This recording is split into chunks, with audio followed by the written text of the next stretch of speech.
ఎప్పుడైతే తిరుమల లడ్డూ నేతిలో కల్తీ జరిగింది, జంతువుల కొవ్వును వాడారు అనే ఒక వార్త బయటకు వచ్చిందో అది ప్రపంచవ్యాప్తంగా ఉన్నటువంటి హిందువుల మనోభావాలను తీవ్రంగా దెబ్బతీసింది. ముఖ్యంగా తెలుగు వారి కంటే కూడా జాతీయ మీడియా దీన్ని బాగా వైరల్ చేయడం మొదలుపెట్టింది. జగన్మోహన్ రెడ్డిని ఖచ్చితంగా శిక్షించాలి, ఇమీడియట్గా అరెస్ట్ చేయాలి, ఇలాంటి నీచులు బయట ఉండకూడదు, అసలు రాజకీయాల నుంచి శాశ్వతంగా ఇలా బహిష్కరించాలని చెప్పి రకరకాల కథనాలు వస్తున్నాయి.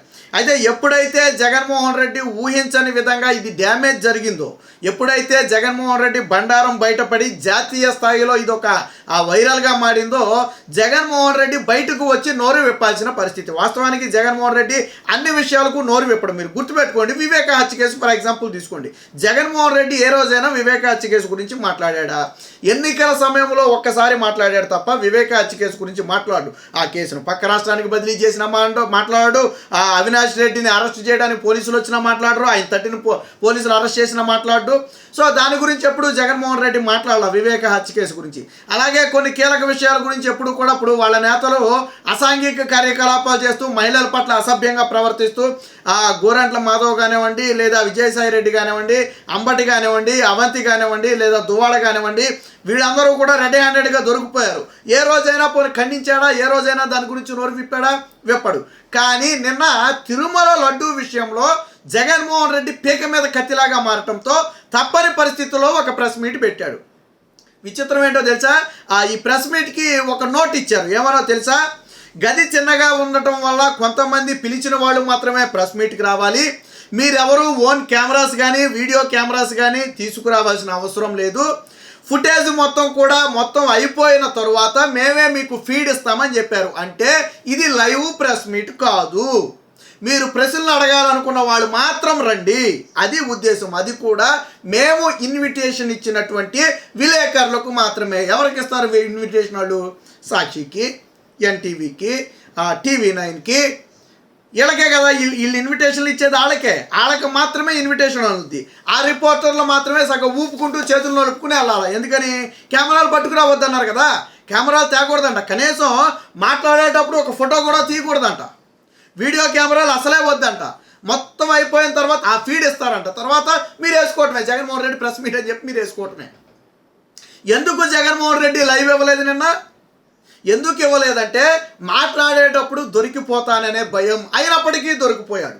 లైవ్ ఫీడ్ కాకపోయినా ఇచ్చిన ఫీడ్లో కూడా దొరికిపోయాడు. వాస్తవానికి నిన్న జగన్మోహన్ రెడ్డి ఏదో ఒక సంచలనమైన విషయాన్ని బయట పెడతాడు, మొత్తం ఈ కాంట్రవర్సీ మొత్తానికి తెరదించేస్తాడని చెప్పి వైసీపీ నేతలు, కార్యకర్తలు, సోషల్ మీడియా, పేటీఎం బ్యాచ్ బాగా భావించారు. కాకపోతే వాళ్ళందరి ఆశల మీద నీళ్లు చల్లుతూ బెబ్బెబ్బే మెమ్మెమ్మే అని చెప్పి లేచి వెళ్ళిపోయాడు తప్ప ఈ కాంట్రవర్సీకి అసలు జగన్మోహన్ రెడ్డి చెబుతున్న సమాధానం ఏంటనేది ఇప్పటికీ వైసీపీ వాళ్ళకి తెలియదు.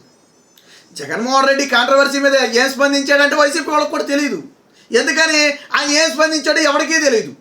ఒక బలమైన ఆరోపణ వచ్చినప్పుడు ఖచ్చితంగా దీనికి నాకు సంబంధం లేదు అని ఖండించాల జగన్మోహన్ రెడ్డి. ఖండించలేకపోయాడు.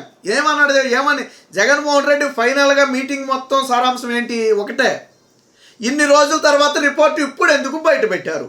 ఎందుకు హిందువుల మనోభావాలతో ఆటలాడుతున్నారు? ఇది జగన్మోహన్ రెడ్డి మాట్లాడినటువంటి మాట. ఈ రెండు కూడా కాంట్రవర్సీని, అంటే జగన్మోహన్ రెడ్డి ఆన్సర్ కాదు, కాంట్రవర్సీకి ఆన్సర్ కాదు, ఇది చేసినటువంటి ఆరోపణకి ఆన్సర్ కానే కాదు. నువ్వు సమాధానం చెప్పాల్సిన ప్రశ్నలు ఏంటి? ఎందుకు నందిని కంపెనీని మీరు తొలగించారు? గత 50 ఏళ్ళుగా ప్యూర్ నేతిని అందిస్తున్నటువంటి కర్ణాటకకు చెందినటువంటి నందిని బ్రాండ్ నేతిని ఎందుకు మీరు తొలగించారు? మొదటి సమాధానం చెప్పాలి. 2, ఆల్ఫా అనే కంపెనీకి ఆర్డర్ ఇచ్చింది మీరా కాదా? నేతి ఈ రోజులో దాదాపుగా 600 నుంచి 800 పైబడి ఉన్నటువంటి నేతిని కేజీ 400కే వస్తుందంటే మీరు ఎలా నమ్మారు? 400కి 420కి అంతకో దాన్ని టెండర్ కోట్ చేసినట్టున్నారు. ఎందుకు నమ్మారు?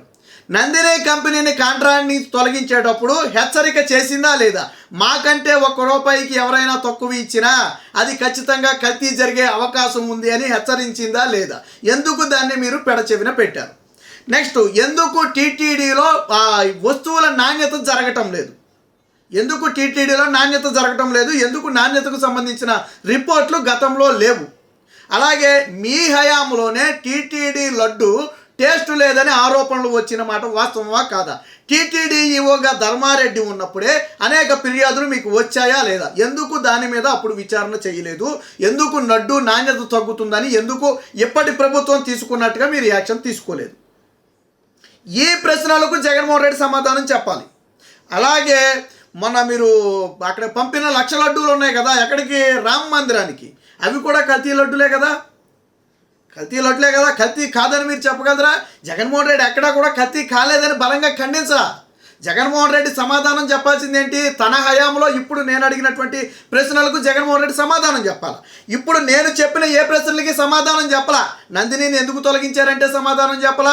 మీరు ఆల్ఫా కంపెనీకి ఎందుకు అంత తక్కువకి ఎలా నమ్మి ఇచ్చారు అంటే సమాధానం చెప్పలేదు. గతంలో మీ హయాంలో వచ్చినటువంటి ఫిర్యాదుల మీద ఎందుకు చర్యలు తీసుకోలేదంటే సమాధానం చెప్పలేదు. ఎందుకు టెస్టింగ్ చేయట్లేదు క్వాలిటీ మీద అంటే దానికి సమాధానం చెప్పలా. ఇవేమీ కాదు. జగన్మోహన్ రెడ్డి సమాధానం చెప్పాల్సిన ప్రశ్నలు ఇవి. ఏమని అడుగుతున్నాడు జగన్మోహన్ రెడ్డి? రిపోర్ట్ ఎందుకు లేట్ అయిందని అడుగుతున్నాడు.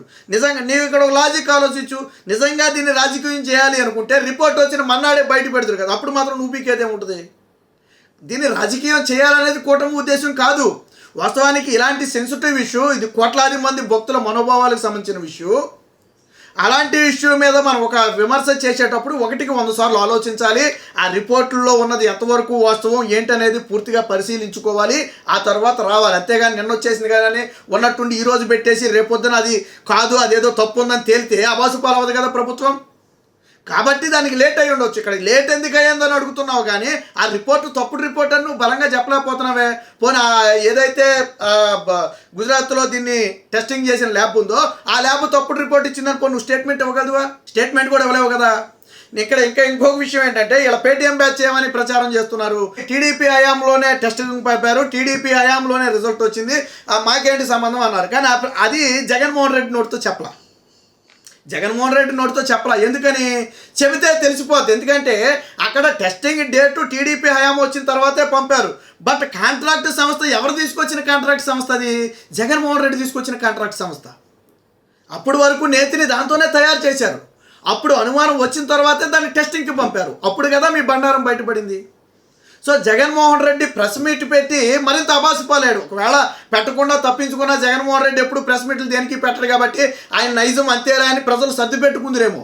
కానీ ప్రెస్ మీట్ పెట్టి కూడా సమాధానం చెప్పకపోవడంతో జగన్మోహన్ రెడ్డే దీని వెనక బలంగా ఉన్నాడనే అనుమానం మరింత పెరిగింది.